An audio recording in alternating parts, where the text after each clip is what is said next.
Tämäkään nyt ei ole kyllä ihan samanlainen. Trutaltahan se näyttää, mutta niin on siinä ihan erilainen on tuo taivutus tuolla. Onhan se. Mutta kato miten se on siellä nyt ja sit saa huomattavasti halvalla. Sinä? Ei kun Ville. Ville. Mitä ne on ne tummat? Siis, ai mitään materiaalia niinkö?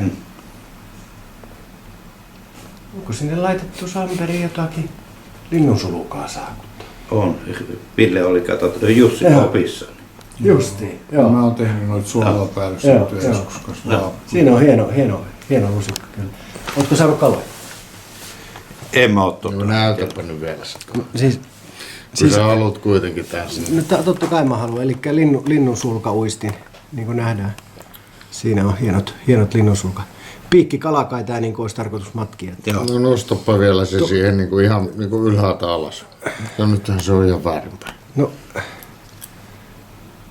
Siis tuolta... Nostapa ylhäältä alas, miten se tapahtuu? Ei vaan siis sillä mistä on siima tulossa, niin alaspäin. Siitä yläpäästä kiinni. Ota yläpäästä kiinni. No voi hyvänen aika. No hyvänen aika, kun silleen se menee. No, sillähän se niin kuin siellä on uimas. Niin sehän uisisi näin. Niin. Ei. Niin kuin tipikin uisi. Se ui näin. Niin, noin muuten ui, niin uikin, kyllä. Ja sitten... Mut sit jos vedät toistepäin sitä, niin sit se ui täysin. Ja sanopas Kari, missä kohtaa se nappaa sitten? Se ui tolleen, mutta missä kohtaa se nappaa? Pappa käsi tällä tähän.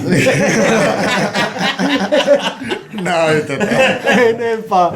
Mut se Oikein kunnon mä voin kertoa, missä se kun ui näin niin kuin Kari näytti, mutta sitten se nappaa, kun se lähtee menee näin.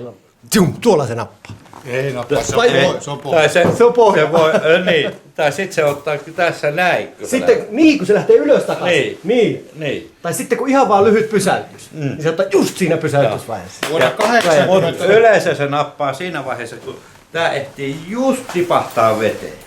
Se on saman tien. 89, 89 loppusyksystä, niin mä olin Oinosen Arton kanssa Jänisjahdissa Takkulassa ja se otti ruisleivän, se oli kraavikalaa päällä. Mä aivan kirjoa käyn ostamassa. Hyvä, ettei se lyönyt.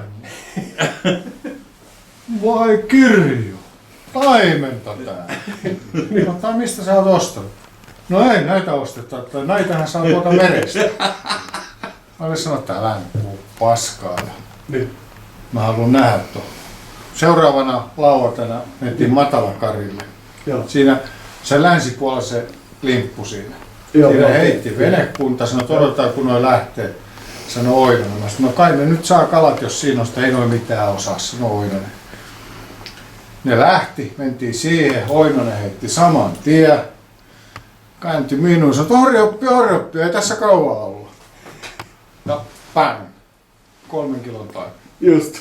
Eli minä heitin niin 1,5 kilon taimen. Just. Ja 89. 89. Eli silloin oli vielä kalaa. Me käytiin, se oli varmaan jotain lokakuun loppua, me käytiin 1,5 kuukautta suurin piirtein. Niin me saatiin 56 taimea. Joo, mä muistelen, me on puhuttu tästä aikaisemminkin samasta ja nyt mä ihan menen tähän päivään, niin mullahan oli, mä kirjoitin seuran sivuillekin, jos satuitte lukemaan, niin mullahan kausi oli aika kova kuitenkin tuuli ja siinä rupesi kalliot lähestyä, niin mä olin keulassa, niin mä joudun peruuttaa sen vavan kanssa, kato tonne ohjaamoon. Ja siinä vaiheessa, kun mä peruutin sitä ja pääsin just siihen, niin silloin pääsin irti saakka. Ja se oli sama kokoinen.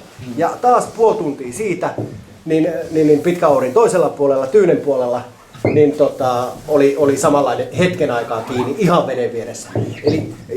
Ja mä lopetin kalastuksen kello 14. Eli 3 tuntia ja 3 helkkarivaurasta taimenta, joista yksi istui.